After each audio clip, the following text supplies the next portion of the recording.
Isaiah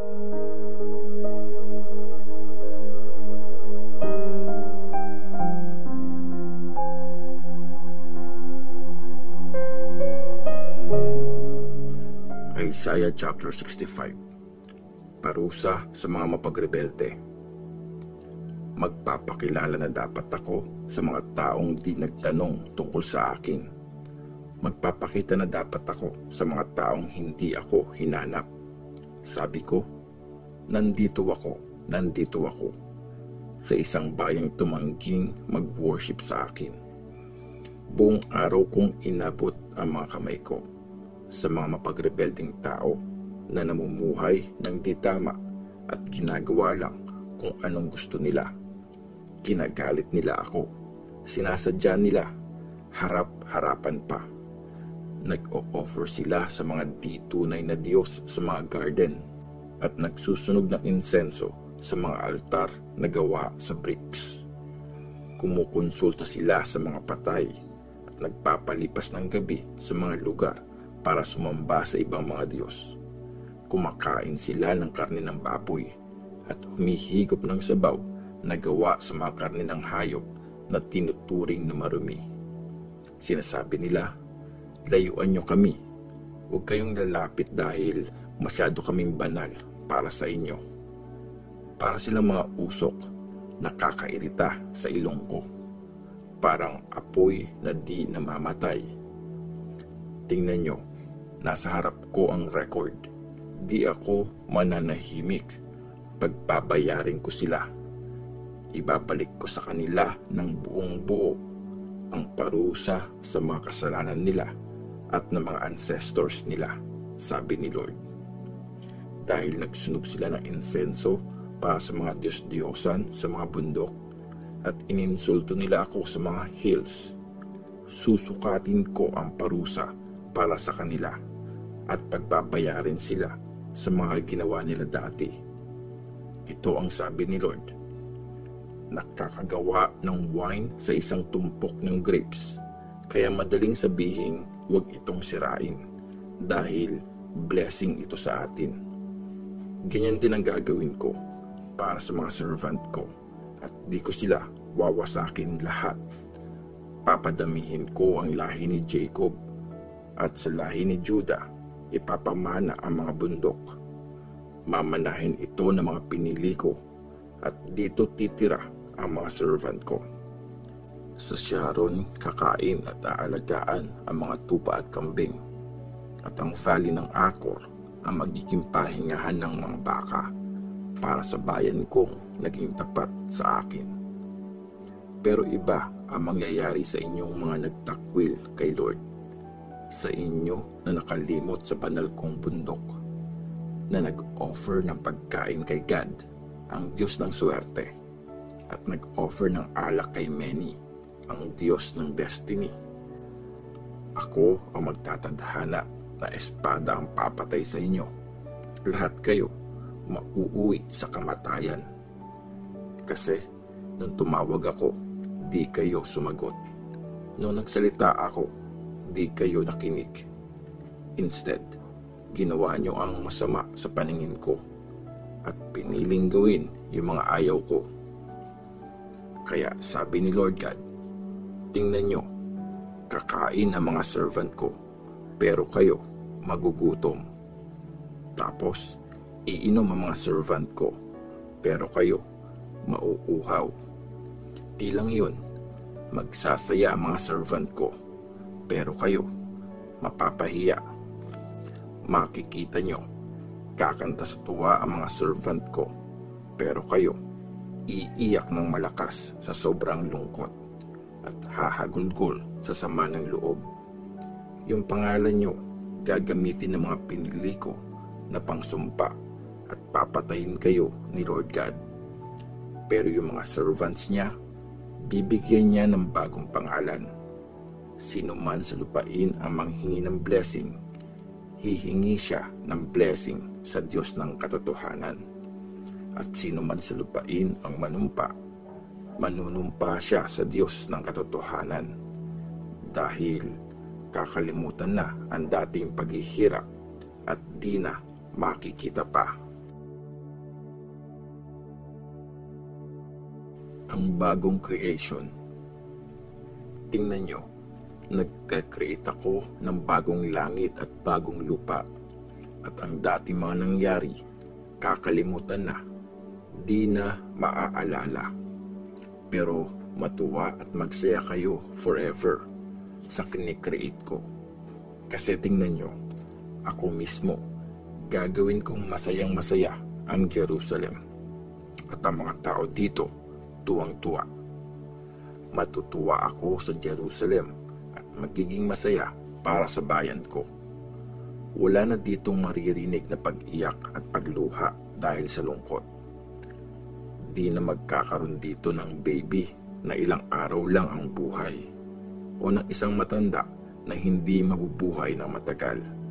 Dahil ang mabubuhay ng 100 years, iko-consider na bata, at ang di aabot ng 100 years, iko-consider na sinumpa. Magtatayo sila ng mga bahay at titira sila doon. Magtatanim sila sa mga ubasan at kakainin nila ang mga bunga nun. Hindi sila magtatayo ng bahay para tirhan ng iba. Hindi sila magtatanim tapos iba ang kakain. Kasi parang sa isang puno, ganon kahaba ang buhay ng bayan ko. At matagal na ma-enjoy ng mga pinili ko ang pinagtrabahuhan nila. Di sila magpapagod para sa wala. Di sila magkakaroon ng anak na biglaang mamamatay. Mga lahi sila ng mga blines ni Lord. Sila at ang mga anak nila. Bago pa sila tumawag, didinggin ko na sila. Nagsasalita pa lang sila. Ibibigay ko na ang hinihiling nila. Ang wolf at tupa magkasamang kakain. Ang lion, kakain ng damo gaya ng baka. Kakain ng lupa ang ahas. Sa buong lupain ng banal kong bundok, wala na sa kanila ang mananakit at mangwawasak, sabi ni Lord. Isaiah chapter 66. Hatol at pag-asa. Ito ang sabi ni Lord. Trono ko ang langit at ang lupa ang tuntungan ko. Walang bahay na pwedeng ipatayo para sa akin at walang lugar na pwede kong tirhan. Lahat ng bagay, ako ang gumawa, kaya lahat ng ito akin, sabi ni Lord. Pero malapit ako sa isang tao na humble at inaapi at may takot sa pag-judge ko. Yung nag-o-offer ng baka, siya ring nag-o-offer ng tao. Yung nag-o-offer ng tupa, siya ring bumabali sa leeg ng aso. Yung nag-aalay ng offering na butil, siya ring nag-o-offer ng dugo ng baboy. Yung nag-aalay ng insenso bilang offering ng pag-alala, siya ring sumasamba sa mga Diyos-Diyosan. Pinili nilang mamuhay ayon sa gusto nila at natutuwa sila sa mga nakakadiring gawain nila. Kaya ako, pipiliin kong parusahan sila at ibibigay ko sa kanila ang kinakatakot nila. Kasi nung tumawag ako, di sila sumagot. Nung nagsalita ako, di sila nakinig. Instead, ginawa nila ang masama sa paningin ko at pinili yung mga ayaw ko. Pakinggan ang sinasabi ni Lord. Kayong mga takot sa hatol niya. Yung kababayan niyong galit sa inyo at nagpalaya sa inyo dahil sa akin. Sabi nila, ipakita ni Lord ang power niya para makita namin kayong masaya. Pero sila ang mapapahiya. Pakinggan niyo, may ingay sa city. May boses na galing sa temple. Ang boses ni Lord. Nagbibigay ng parusa sa mga kalaban niya. Bago pa mag-labor ang isang babae, nanganak na siya. Bago pa siya makaramdam ng sakit, pinanganak na niya ang isang lalaki. May nabalitaan na ba kayong ganito?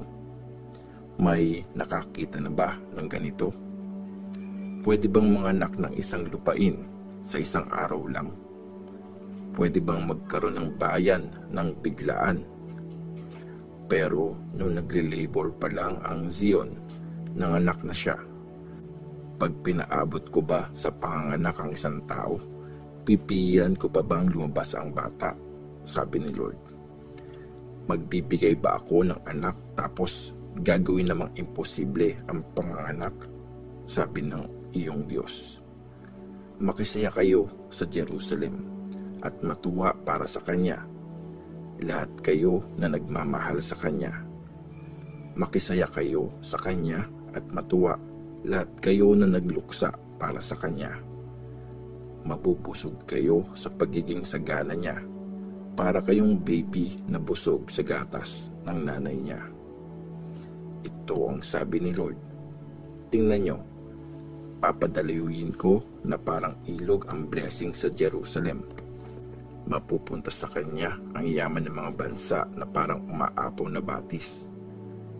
Papakainin niya kayo, kakargahin at aalagaan. Kung paano mag-comfort ang isang nanay, ganun din ako sa inyo. Iko-comfort ko kayo sa Jerusalem. Pag naranasan nyo ito, matutuwa kayo. Lalakas kayo at sisigla gaya ng damo. Malalaman ng mga tao na si Lord ang tumutulong sa mga servant niya at ang galit niya ay para sa mga kalaban. Ayan na, darating si Lord na may dalang apoy at ang mga chariots niya gaya ng bagyo. Tumarating siya para ipataw ang matinding galit niya at ang parusa niya nagliliyab na apoy. Gamit ang apoy, ipapataw ni Lord ang hatol niya at gamit ang espada, paparusahan niya ang mga tao at madami ang papatayin ni Lord. Sama-samang mamamatay ang mga taong nagpapakabanal at naglilinis ng sarili para sumamba sa mga Diyos-Diyosan. Pumupunta sa mga garden, sumusunod sa posisyon at kumakain ng karne ng baboy, mga daga at mga nakakadiring bagay, sabi ni Lord. Alam ko ang mga ginagawa at iniisip nila. Dadating ako para i-gather lahat ng bansa at mga taong may iba't ibang language. Dadating sila para makita ang kapangyarihan ko. Bibigyan ko sila ng sign. Ang mga nag-survive, ipapadala ko sa Spain, sa Libya at sa Lydia na may mahuhusay na archer, pati sa Tubal, sa Greece at sa malalayong lugar. Di pa narinig ng mga bansang ito ang tungkol sa akin o nakikilala ang power ko. Sa mga lugar na ito, i-declare ng mga naligtas kung sino ako. At isasama nila pabalik sa Jerusalem lahat ng mga kababayan nyo mula sa lahat ng mga bansa bilang offering kay Lord. Sakay sila ng mga kabayo, chariots, kariton na binubuhat sa balikat, donkey at camel papunta sa banal kong bundok. Ganun ang gagawin nila, parang nung nagdadala ng offering na butil sa malinis na lalagyan ang mga Israelites sa tahanan ni Lord. Ang iba sa kanila, gagawin kong mga priest at Levites, sabi ni Lord. Kung gaano tatagal ang bagong langit at bagong lupa na gagawin ko, gamit ang kapangyarihan ko, sabi ni Lord, ganon din magtatagal ang lahi at pangalan nyo. Tuwing piyesta ng New Moon at tuwing Sabbath, lalapit at mag-worship sa akin lahat ng tao, sabi ni Lord.